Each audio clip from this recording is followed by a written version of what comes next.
Почитувани гледачи, добро вечер, ова е ново издание на Митови и факти, а тука со нас повторно е Маријан Ѓорчев, кој го имавме во текот на минатата сезона. Да, 2025, да. Како сте денеска? Па, пензионерски рековте минатиот пат. Па исто.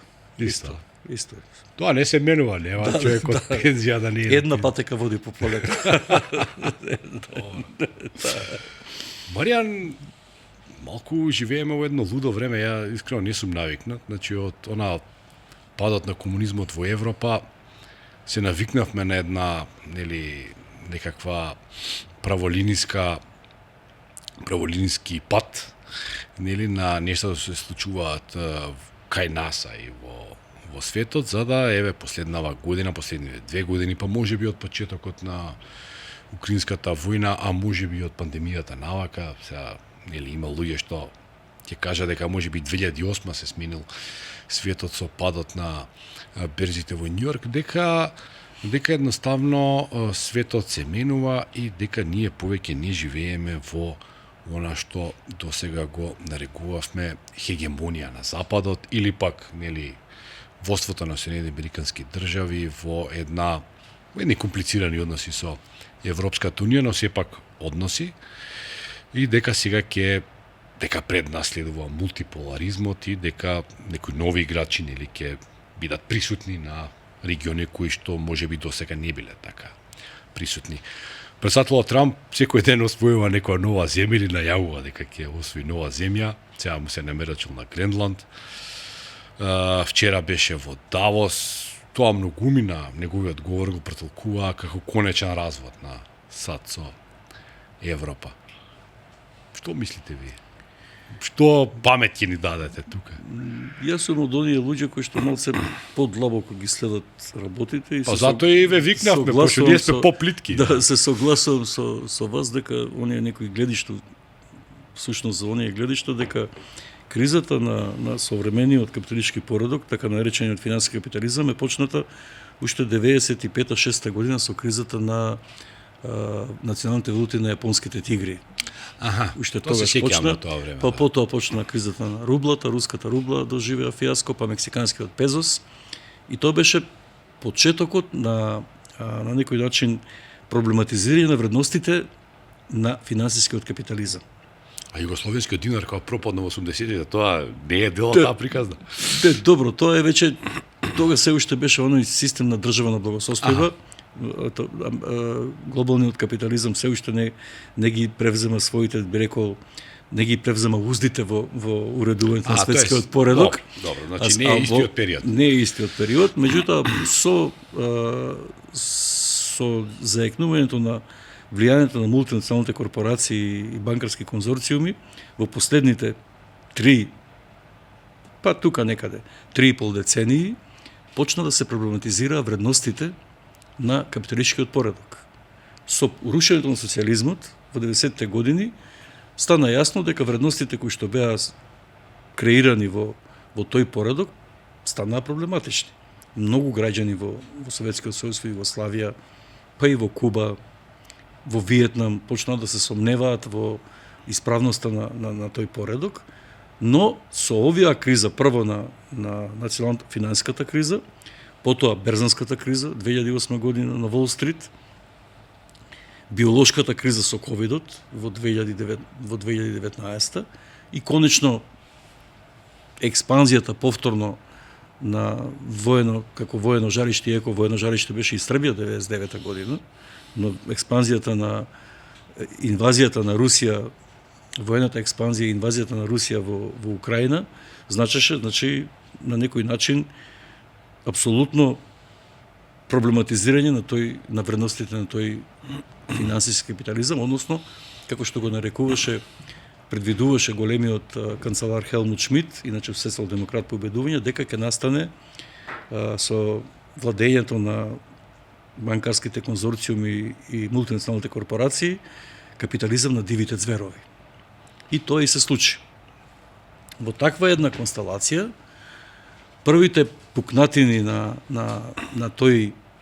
таа хегемонија, како што рековте, на глобалниот запад, беше изјавата на Борел, Жозеф Борел, председателот на рајот, рајската градина и џунглата околу ЕУ. Точно. И тука тој почна да говори за тоа и почна кажа дека светот во кој што живееме веќе не е тој како што бил порано. За него имаме една мала дигресија, само мала дигресија. Да. Памтете кај застанавте, што е многу интересно го зборите. За Борел имам теорија, сигурно вие подобро се сеќавате од мене, секој проблематичен кадар на времето додека беше СФР беше испрекан во Белград во сојузните нели тамошни ресори, нели, а не доброто како се чуваше во републиките. Тако има веројатно спетал во Шпанија, па го пратиле во Европска унија, имам таков впечаток. За него, за оваа другава третана, мислам, тоа се кадри кои стварно не ви требаат дома, нели? Тука би останал без коментар, нели? Но во секој случај тој ја даде таа изјава, а веќе сега гледаме со изјавите на, би рекол, многу важни лидери во Европската унија, политички лидери говорам, значи како Мерц, како Туск, како Макрон, како на крајот на Урсула фон дер Лајен говорат во Давос. Тој беше многу јасен, многу прецизен. Председателката на Европската комисија кажа дека светскиот досегашниот поредок таква како што го разбира носителите на функциите во европските институции не постои повеќе и треба да бидеме да бидат свесни тие носители на тие државнички функции дека треба да се изгради нова Европа, нов систем, нова одбрана, нова безбедност, нов облик на демократија, нови облици на одлучување во европските институции. И тоа сето на некој начин е иницирано, почнавте со Трамп, е иницирано од политиката на Соединените американски држави, кои што беа на некој начин и сега и беа и се уште се водачи во тој глобален светски порадок. Многу ми тврда дека уште од времето на Бил Клинтон ова се започнато овака да се одвива со неговата дозвола американските компании да ја напуштат Америка, производството, фабриките, а сепак да се рачунаат како американски производи, дека на таа деиндустриализација на Соединените американски држави тогаш е почната и дека е мајка на сите проблеми што ги има сега таа земја, да кажеме. Да, теоријата на Клинтон е имплементатор на теоријата на Збигнев Бежински, која е 70-те години. Значи, теоријата на исцртана шаковска плоча, во која што се познати актерите, кој е топ, кој е крал, кој е кралица, кој е пион, и на таа исцртана шаковска плоча ќе доминираат оние кои што се најсилни. Фактички, таа теорија на воспоставување на тој, реков, финансиски капитализам без граници, значи глобалниот свет, Клинтон го спроведуваше во делот кога председател на Соединените американски држави, во делот кога преговараше со Елцин, например, за распаѓањето на Советскиот сојуз и одредувањето на границите на влијание помеѓу распаднатиот Варшавски пакт и НАТО алијансата, која што тогаш почна да се шири, да има претензии да биде лоцирана во сите земји од Источна Европа, иако пред тоа и Буш сениор и Кол и сите европски челници даваа гаранции дека доколку Советскиот сојуз отстапи од Источна Германија, тогаш Европската заедница како политички субјект и Соединените американски држави гарантираа дека НАТО алијансата нема да се шири на исток. исток. Источна Германија ќе биде единствена која ќе влезе Германија ќе биде точно членка на НАТО, а другите земји ќе си како останат Унгарија, Бугарија, Романија, сите кои Чехословачка, што се таму, Балтичките држави, сите, дека но нема. тоа не се случи. И Клинтон беше имплементатор на таа теорија на глобализација, и меѓу глобализацијата и глобализмот има огромна разлика.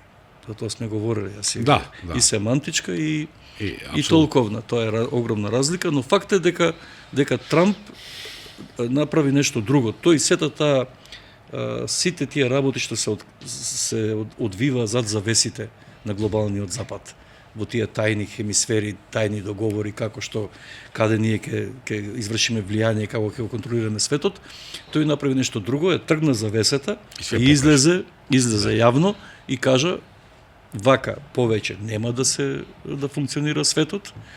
Светот не е еднополарен, не сме ние само тие кои што имаат сила. Сила има и Кина, во делот на економското чудо, технологија, технички-технолошки развој, сила има Русија, во делот на војните капацитети, сила има Индија, во она што представува човечки ресурс, стари ветски традиции, сила има Бразил, сила има Јужноафричка унија и на некој начин ги постави контурите на новиот мултиполарен свет. И нормално дека тоа предизвика страшни потреси меѓу трансатлантските сојузници, Соединените американски држави и Европа, кои што задосни со проценката дека Соединените американски држави ќе бидат секогаш покровител на Европската унија, дека тие ќе ја бранат, ќе ја обезбедуваат од така наречената руска закана, која што од моја голна гледање сепак само една би рекол приказна која што не постои, или приказна која што представува фейк ньюс, лажна вест, потоа се претвара во хистерија, па се претвара во русофобија и на некој начин не суштествува на реалноста на европскиот континент. И вие ако се откажете од Русија која што има 4 милиона квадратни километра, до Урал е Европа географски, толку има и Европа. Европа е 4 милиона квадратни километри, делот на Русија во Европа е исто 4 милиона квадратни километри. Вие се откажувате и од Турција, барем до сега така 50 години Европа се откажува од Турција. Босфорот е исто така граница на Европа, а граница на Европа се и Кавказските републики, Грузија и Арменија. Па и од таму се како откажани. И сега Значи тука е работата дека Трамп ја тргна завесата, излезе со тоа стана грдото лице на империализмот. Тој што нема да ви продаде зашекерлена приказна дека доаѓаме тука да ви донесеме демократија, да ви донесеме човекови права, туку не дојдовме да ви земеме нафтата, како што беше во случајот со Венецуела. Многу беше интересен коментарот на Карл Билд, поранешниот шведски премиер, беше министер за надворешни работи и беше и комесар, нели? Кој кажа, имаше еден твит, би го замолил Трамп акција во Венецуела да опреда со човечки права, не да говори само за нафтата, дека им треба претекст, им треба некоја добра приказна за да сите нели аплодираат да кажат го слушавме диктаторот, ајде сега сите таму срекни и весели ќе бидат, а за нафтата нема што да разговараме јавно сега, нели таа ќе си се црпи, ќе си се зима. Ќе се решава. Кај Трамп нема такво нешто. Дојдов ја брат тука да ви ја земам ја на вас нафтата и се гледаме во некоја друга прилика. Јас имам друга потреба. Ви подарив една книга за сегашни дни хоризонти, напишана пред 4,5 години и кажав дека Трамп прво ќе се врати. Ако ќе се врати, светот нема да биде ист. И мислам, не сум горд. Да, и го промени светот, тоа е факт. Го промени светот, тој значи го промени затоа што самата американска политика се промени за време на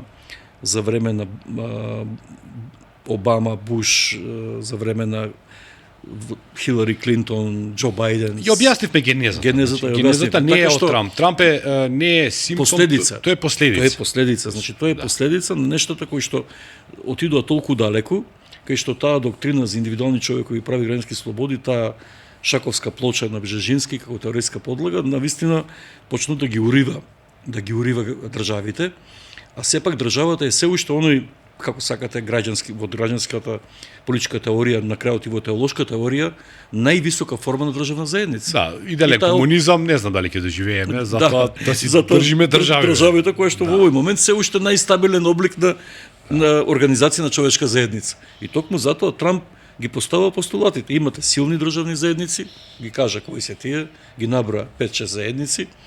Русите веднаш се согласија, нивниот идеолог или нивниот, би рекол, креатор, нивниот Бжежински Дугин, значи тој веднаш тоа го поздрави, дека така е, дека постојат 7 мултиполарни света. Путин не го трпи Дугин воопшто. Да, имат различни Дугини. Да, Путин е всушност либерал. Да.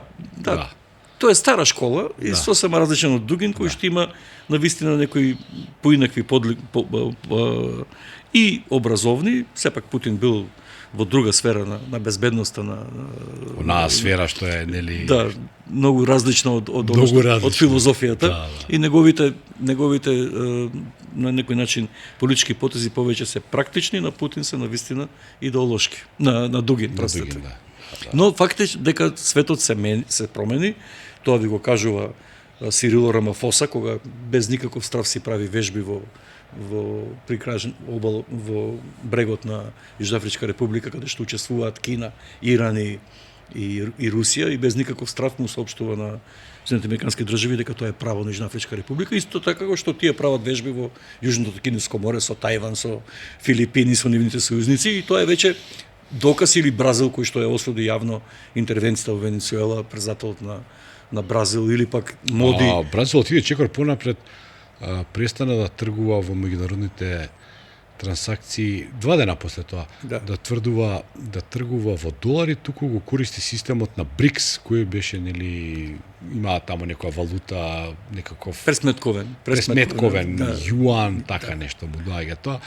Така да тоа се големи работи. Моди исто откажа послушно, скупуваше руски енергенти и покрај забраната од Соединените американски држави. И се уште купува. И се уште купува. За Народна република Кина да не говориме, тоа е и во новата национална стратегија. Па и Соединените американски држави купуваат енергенси од Русија, така не, јасно цело време не се откажа. И вештачки џубрива, и титаниум, ураниум и што се не. Затоа што нивните нуклеарни централи, доколку него купат тоа нуклеарно гориво од Советскиот сојуз, од Русија, исто и Франција, исто и многу други држави, исто и турците во Еакел сега што го градат. Значи тоа е нешто што представува модус вивенди на капитализмот, мора капиталот да се врти. Едно е приказката на форумите како Давос, тоа е глобален форум, кај што пак глобалистите, пак големите конзорциуми, сите големи банки се таму, сите големи корпорации се таму, и државниците, сега тие ги ловат државниците во која држава каде ќе го пласира својот капитал. Ќе го цитирам председателот на Србија Александар Вучич, кој вчера откри нешто за своите медиуми, дека никогаш потажна и потраорна не била атмосферата во Давос. А тој вели и не знам колку години поред. Траурна е затоа што се сваќа дека таа приказна на глобалната политичка доктрина, дека ќе владееме само ние, одбраните, кои се тие одбрани, елитата, политичката Шмид, елита, сите, кои што се сметаат дека се елита. Шваб. Точно. Меѓутоа се покажа дека светот има малце, дека она, би рекол, пак е во основа се работи за вредностите. Значи, таа западна вредност дека капиталот е тој кој што го врти светот, има еден пандан во кинеската филозофија на хоризонтална солидарност. Или има значи другите светови некоја вредност која не може тек така да се победи. Не може да се, или мудроста на Конфуцие. Или значи имате вие ние сме дел од тој западен свет. Културата на парите владее и во Македонија. Тоа е тоа. Економски социјализмот не бевме ние нешто гадливи на пари. Ние сме тој свет. Значи тука сме. Ние живееме на Европа, без разлика како не гледаат, ние сме европскиот свет и тука нема дискусија кој каде ние припаѓаме. Роднина на Европа сме ние. Да се срамат од нас. Тоа сме ние. Не може што да се срамат. Не сме ние толку лоши како што знаеме да се представиме. Позади врата не става. Тоа друго е. Заради позади врата тоа е нешто друго. Тоа веројатно и ние имаме свој прилог во тоа. Но фактот е дека ние сме далеку од кинеската мудрост, од индиската традиција, од африканските неоколониалистички движења и храброст да се спротивстават и денеска се спротивставуваат, од латиноамериканците кои што инхенистичките покрети кажуваат дека тие сакаат една независност од влијанието на САД, тешко ќе се изборат, се гледа тоа после ударот со Венецуела, но веќе има иницијативи да се обнови боливарската голема Јужноамеричка република, и тоа повеќе председатели, не само Педро од Колумбија, туку повеќе председатели на јужноамериканските земји, тука е Бразил, тука е Аргентина, посебно членови на Тоа во Аргентина тешко, тој ќе го најдат. Тешко, но Меркосур никој не е незаменлив. Точно, но Меркосур, нивната трговскиот конзорциум, Аргентина, Бразил, Чиле, Перу и Парагвај и Уругвај, тие 4 се членки на Меркосур, веќе потпиша трговска аранжман со Европската унија. Тоа покажува дека Европската унија разбира каква е силата на независните, би рекол, регионални тела на Јужна Америка. Тие не зависат од Соединените американски држави. Бразил е најголем снабдувач со живинско месо во свет. Аргентина е најголем снабдувач со говедско месо на светско рамниште. И ако вие склучите договор со еден пазар од 450 милиона жители на Европската унија, вие добивате на значење. Тоа е друго како во Европа сега француските земјоделци, холанџаните, нивниот Ние одамна гледаме тоа месо шпанците и секоја да. негушка, пршута и секој далматински колбас, тоа се све од друго месо.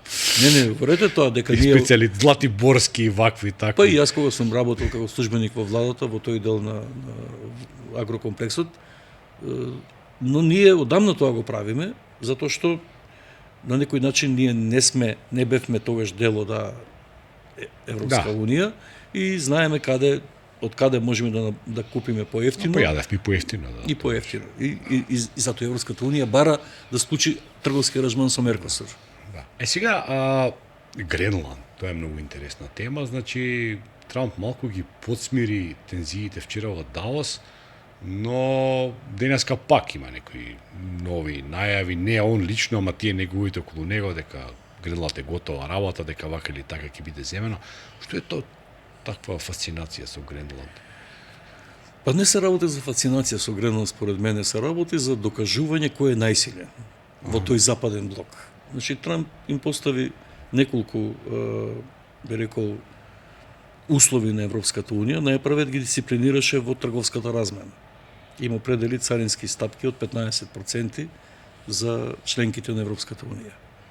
Потоа во делот Прво ги скара со Русија, па после им наметна. Тоа е дупло. Добро, тоа е друго. Колку Европската унија ја гледа, би рекол на некој начин не ги согледуваше своите вложувања во Украина на начин кој што ги правеше, но сега ќе почне поинаку да размисла откако Соединените американски држави последните Ево откажана таа транш од 800 милиарди долари што требаше да апсолутно, па тука е до 2000 за Украина што беше. До 2024 година и Соединените американски држави и Европската унија вложија 200 милиарди во Украина без никаква противмерка. Единствено објаснување беше заштита на тој поредок кој што постои. Сега кога се откри дека тој поредок повеќе не постои, дека Украина како лакмус за одржување на тој поредок, на некој начин почна да се јавуваат сомнежи. Дали тој лакмус троши премногу? Дали со сета, би рекол, почит кон со сето жалење кон жртвите во таа руска инвазија во Украина, почна да се вршат проверки како тоа се случи во Украина. Зошто во Украина се случи војната? Дали можеле Порошенко и Зеленски пред тоа да го избегнат војната инвазија од Русија? Дали можеле да го решат прашањето на руските области во кои што живеат 10-12 милиона руси во источниот дел на Украина? Минск 1, Минск 2, тоа се дали требало почитувањето на минските договори за кои што говореше и Меркел и Оланд да биде факторот кој што дека не ни после признаа дека тоа било само одолговекување на времето, дека немале намера да ги почитуваат тие договори. И Оланд и Меркел го кажа исто. Да, но сето тоа дава погрешна слика кај европските граѓани и па и кај нас, тие лажни вести, таа лажна хистерија, зашто се покажа дека објективно Русија со сета нејзина воена сила нема капацитети не само да загрози Европа, таа нема капацитети да победи Украина. Тоа е сосема јасно. И се тука Русија неколку пати повторува, оно за што се бориме е оно што не успеавме да го направиме со минските договори, со спогодба за автономија на тие региони кај што живее руско говорно подручје, сега ќе ги земиме и тоа е тоа. Тоа е многу јасно, тоа го кажува еден искусен дипломат како Лавров, тоа го кажува Путин, дека границата на рускиот интерес се сведува на тоа да го заштитат своето население. Ако сгрешиле со Летонија и Естонија, каде што има 30% белоруско и руско население, дека таа грешка е сватена, разбрана, каде што тие немаат никакви права, сега тие нема да дозволат 10 милиона руси да бидат подведени, да им бидат забранен рускиот јазик, руската култура, да им бидат рушени паметници и на еден вид, тоа е една русофобична кампања да се на некој начин уништува европската култура. Зашто Мерц последната изјава му е Русија е дел од Европа и припаѓа на европската култура. Европската култура која е најголема веројатно споредено со другите континенти, така без руската култура веќе не личи на некоја баш култура, културичка станува. Затоа велам дека Европа треба сега со Трамп ова што се случи, он им даде тука застанавме, им даде порака, сега ќе го купувате оружјето, и тие го купуваат, и патриотите, за големи пари, и фантовите за големи пари. Трамп говори нема за попуст. Нема попуст веќе, 100 милиарди евра. Трамп говори дека со договорот за ползување на ретките земни минерали, самариум, неодимиум, празеодимиум, неопходни за магнетите за производство на кочници, за било што за автомобилската индустрија, дека тој ќе врати во Украина, од Украина 350 милиарди долари, и тоа го кажува како свој голем успех. Го кажува дека она што го направил Бајден како една нестречна политика, тој ја прави сега исправно во интерес на американските граѓани. Војна не требаше да се... И тоа го кажува дека ако бев јас, војна немаше да се започне. И во тој контекст, причинско последично, прво, она што го направи со трговските бариери, второ, со сето она што го прави околу јасните упатства кон Европа дека безбедноста треба да се плати, до сега не била платена, и сега дојде Гренланд. Вие бевте направедник од нас. И вика, све што бараме, ние све плаќавме, вашата безбедност, вашиот просперитет, сега што бараме? Гренланд го бараме. Ама, на некој начин, јас ценам дека таквата политика има своја длабока основаност. Цело време безбедноста на Европа растеше на база на тоа дека беше безбедна заради присуството на американските трупи и заради присутноста на американското оружје. Тоа чини, и то чини милиарди и милиарди Гренланд е компензација за трошоците што ги има Соединетите американски држави за европската безбедност. Да. Како што тоа некој го вика и рекет, ама ние сега ќе го крстиме вака. Добро, мислам рекет е на многу пониско ниво, е сега една компензација кај што тој кажува ние имаме сега потреба златната купола, кој што ќе ве штити и вас. Ќе ве штити и вас, значи да бидат нашите против ракетни системи најсовремени. Видовме у Израел како функционира, ама нема проблем. Добро, ќе му дозволиме на Трамп да се изгради. И плюс тоа не само тоа, туку да има суверени воени зони, каде што покрај фактички Гренланд ќе биде сега на некој начин парцелизиран. Таму кај што ќе бидат американците, тоа ќе биде суверена американска воена зона, и во тие суверени американски воени зони покрај војните бази, ракетните проектили, златната купола, ќе има и право Америка да ги ползува ретките земни минерали во Гренланд. Тука е суштината. Повторно суштината е во капиталот. Наше, што најдеме наше. Па добро, така и Бехтел копа во Македонија, што најде негово е по автопутот. Тоа е суштината на капитал односот. Тој како нуклеарен реактор, тој треба да се оплоди. Мислам, тоа е целата работа. Трамп само тоа го прави, многу убаво кажавте, тој веќе не кажува приказки да им биде пријатно на слушателите. Тој кажа директно. Јас го барам ово пари. Да. Ти сакаш да бидеш со мене, ако не ќе то стан па со Путин така договарај се. Значи и тоа е многу, би рекол, на некој начин почесно, поискрено во однос на воспоставување нови правила. Мора да се воспостават нови правила. Во Европската унија, јас говорот на Урсула фон дер Лајен го сваќам како една пресвртница во досегашната нејзино, на некој од моја голна гледане, безлично обраќање. Ние мора да се одбраниме од Русија, ние треба да се одбраниме од Русија, ние треба да спасиме Украина, ние мора да победиме Русија. Сега не ја спомна Украина. Токму тоа. Значи, они сватија дека сите овие 4 години неплодни, non-fruitful, како да кажам, неуспешни ставови. Неплодоносни. Да. И неуспешни. Кај што се потрошија стотици милиарди. Да. И второ, се одбра И се покрадува многу пари, сега да бидеме. Корупцијата е настрана што повторно која покрадна корупцијата во Украина, американците. Двете истражни бироа се американски. Тие го открија Јермак и корупцијата од 100 милиони. Така. И сега се постава прашањето, Европската унија веќе разбира дека патот да се приме Украина по брза лента, без критериуми, без стандарди, без Копенхаген. Да, а нас ти бара да имаме, не знам, во време кога не се почитува каките нопачки да носиме. Таа теорија за владење на правото, какво владење на правото има? Какво владење на правото? Немате демократија, имате автократија, немате избори. Од 2024 година председателот е нелегитимен таму.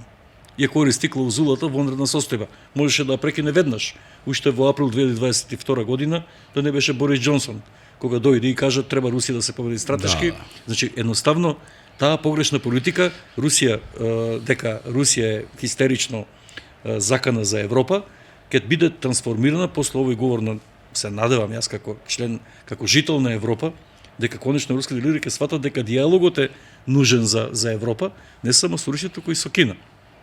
Значи, и со Народна република Кина. Дали се Европската унија ќе се заварти малку на кај Русија и на кај Народна република Кина?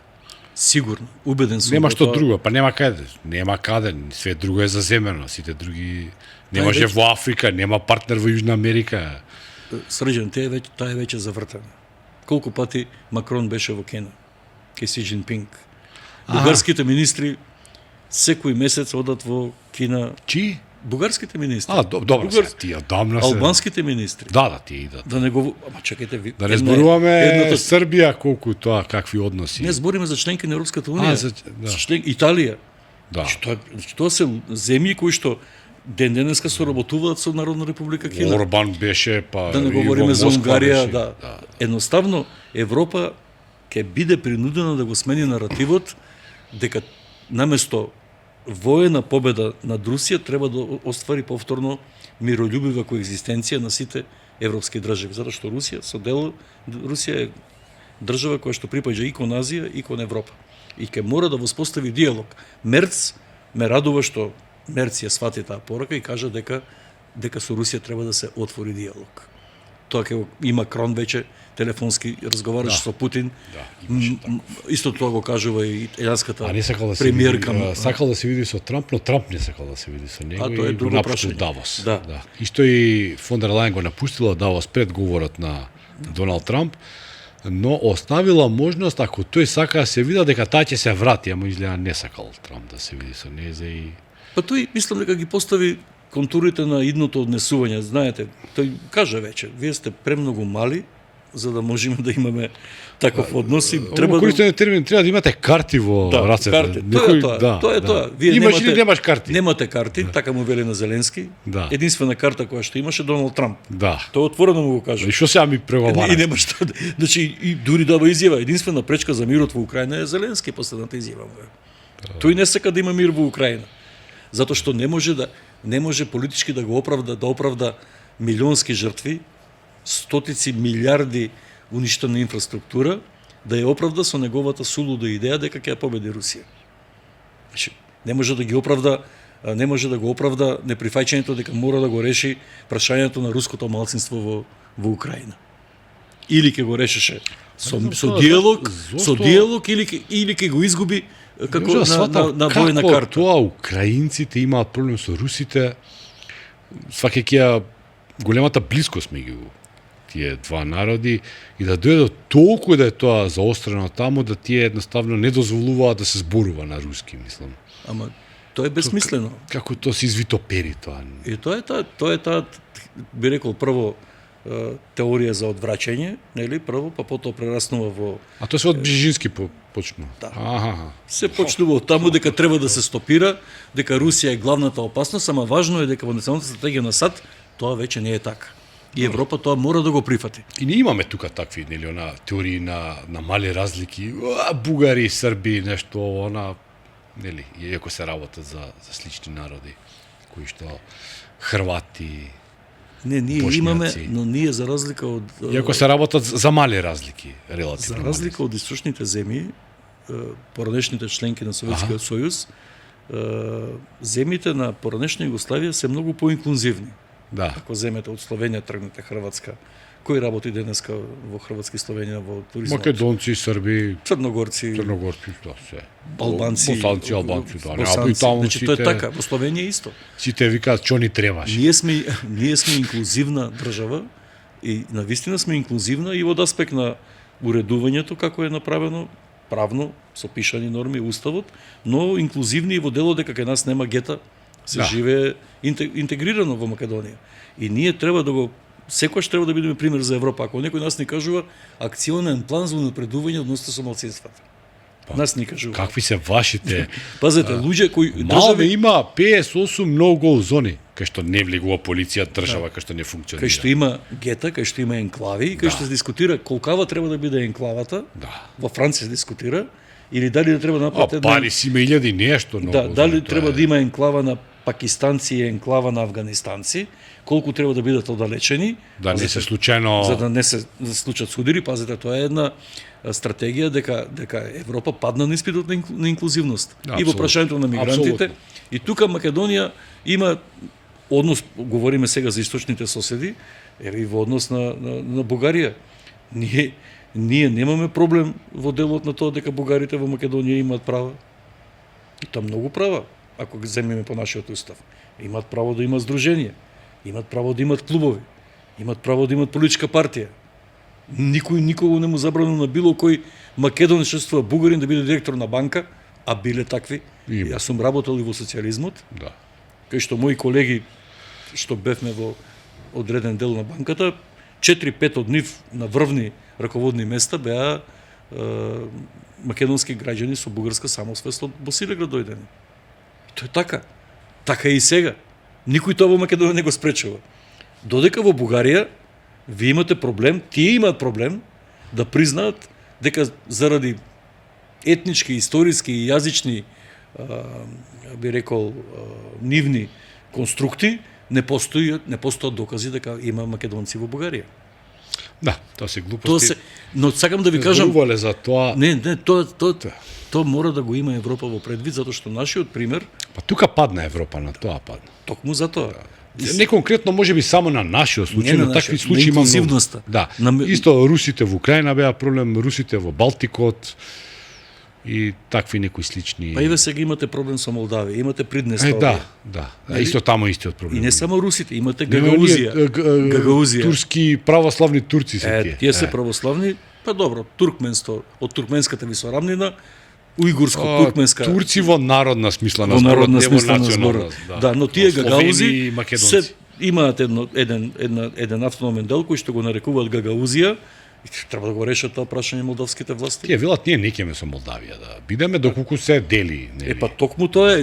И сега тука вие преговарате со Европа и оди по брза лента Молдавија, а има проблем. Има проблем, тие не ќе да бидат. Тие не ќе ни Приднестровје, не ќе ни Гагаузите. Не ќе не ги интересира. И сега тука тие сакаат во Русија. Кога беше во прашање Македонија имаше диктати, вие мора да донесете рамковен договор, вие мора да направите тоа. Немаше мултиполарен. Па немаше. И сега тоа е разликата. Значи нашите стандарди се многу повисоки и не треба да отстапуваме дека сме ги постигнале.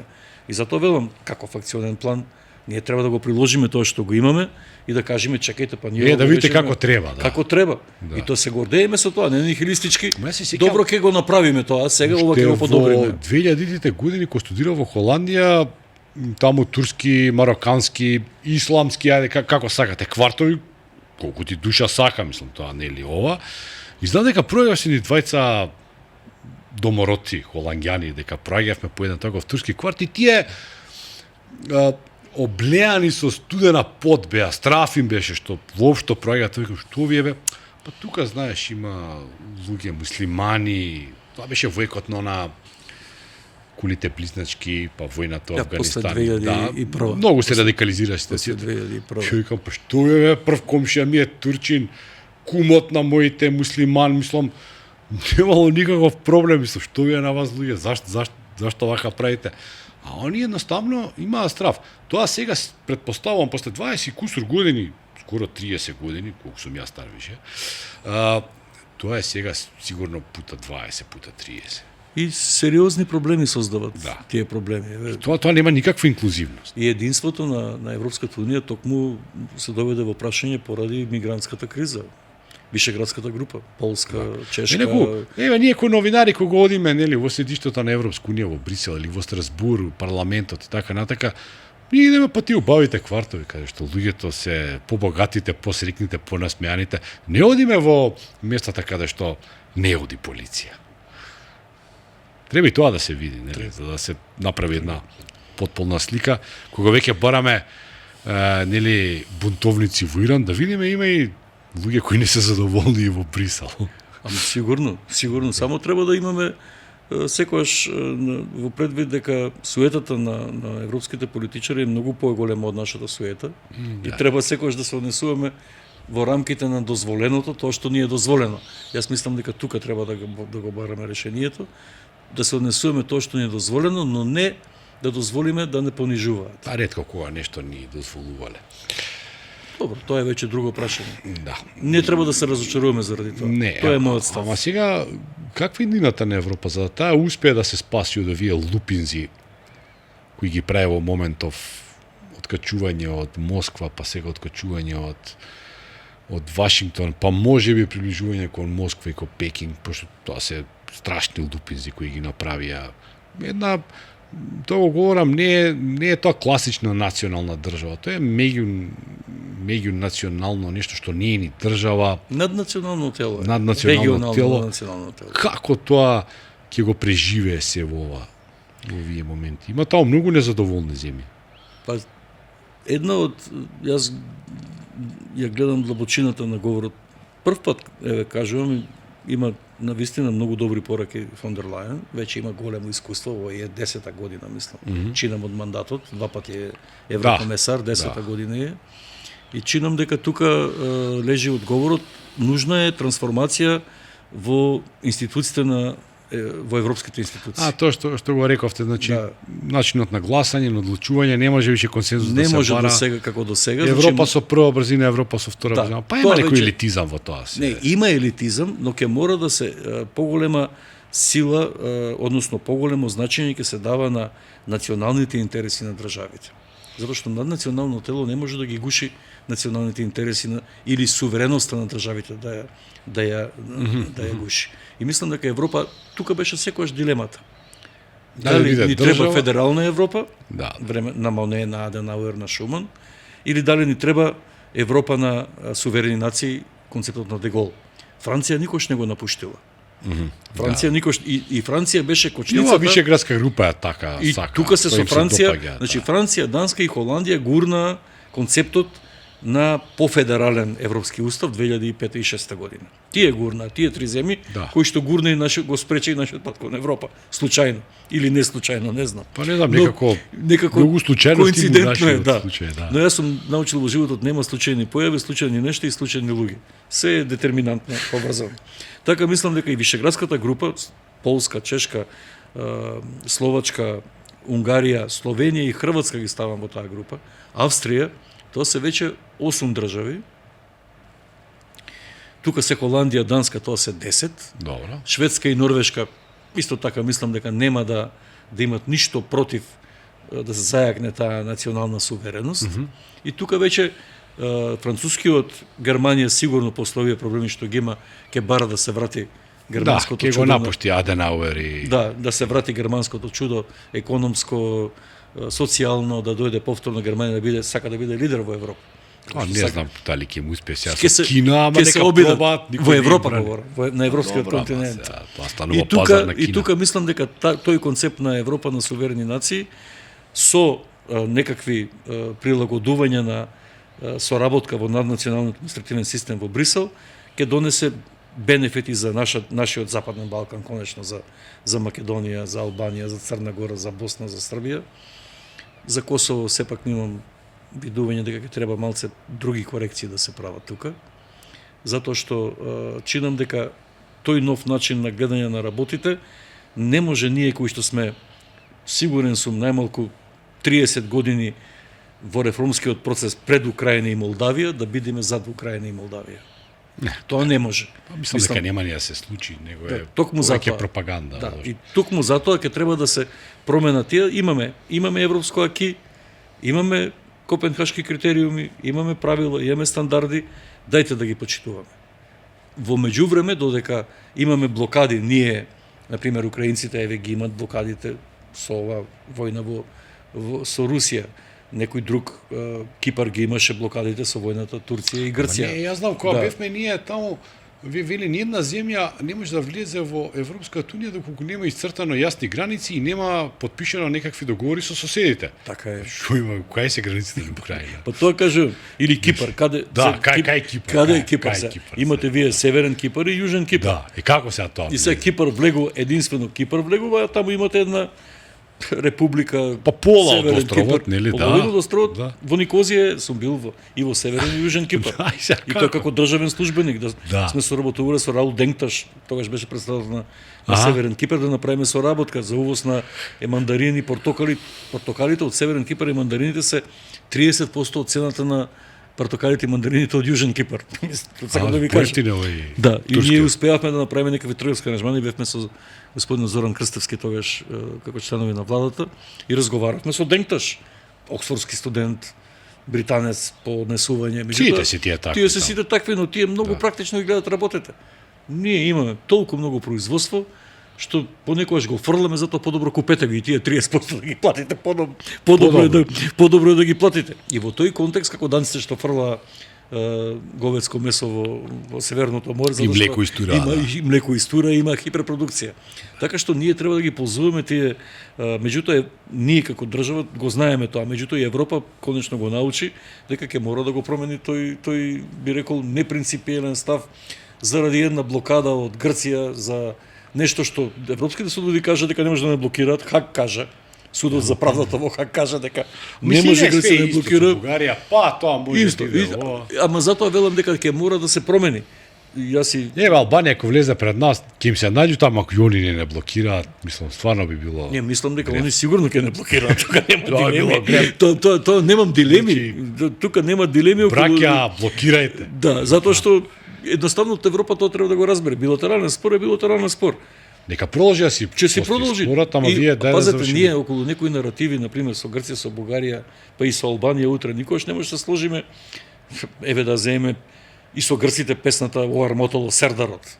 Да, Грците го гледат на еден начин, точно. ловоровиот Венес на Парличев, ние на друг, Бугарите на трет. а бугарите на трета, албанците пак како гегите се спомнуваат нивното Да. и племе геги го гледат на трет начин, пошто Сердарот води битка со гегите. Така. И во тој контекст тоа е тоа што ние минатото нас не разделува, не спојува.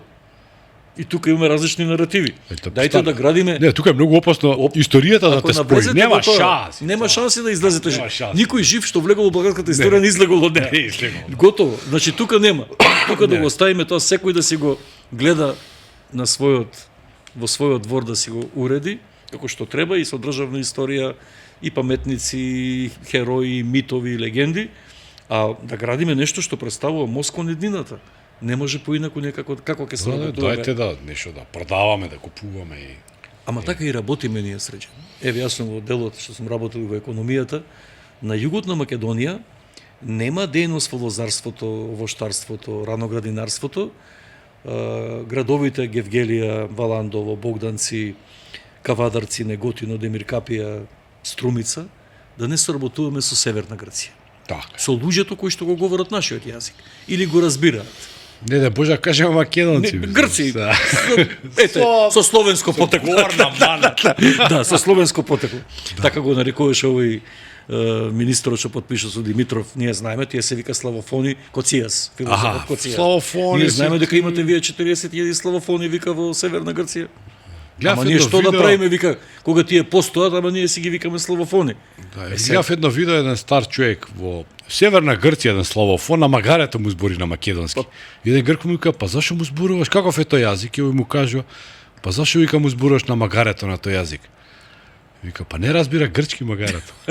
Не, во тој контекст, сакам да ви кажам, сите ние соработуваме, ви треба резервен дел за не знам кој комбајн или нешто Нью Холанд да речеме, нели купивме ние на Да, времето. да. Веднаш одите во Солун, имате наш човек, Има. му се јавувате, делови за ви го носи колата. на граница. Да, да. Ви треба, немате доволно за одредени продукти, извезувате некаде, ви треба праски или ви требаат, нив им треба грозје. Вие од Кавадарци, јас сум соработувал со сите градови тука, веднаш после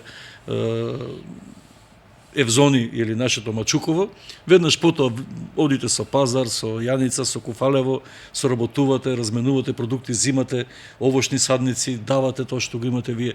Тоа трае без малку после 74-та година, јас како знам, значи кога сум Да, бил, по нормализацијата нормализацијата си постои и ние работиме така.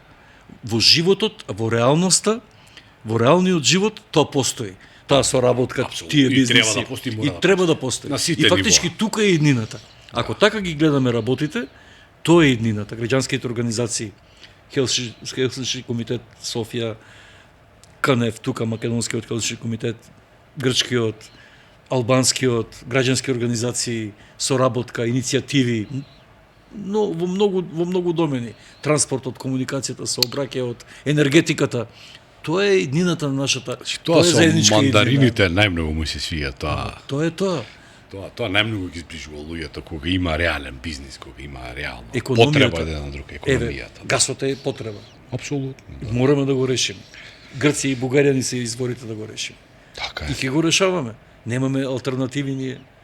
Или да речеме пругата, да направиме пруга, брза пруга која што ќе може да не одведе и кон Минхен, и кон Варшава со таа брза пруга. Па несфатливо, јас сум патувал пред 40 години со спиечка кола до Минхен, сега немате воз да отпатувате до Ниш, не можете да отпатувате. Велес не може да се отиде. Има денови кога не Не си до можете во Велес. Солун, одевме на викенд, Да. на викенд во Солун. Одевме на викенд со воз. Маријан Грчев, овие мовети немаат крај, ама сепак ние мораме да прогласиме крај.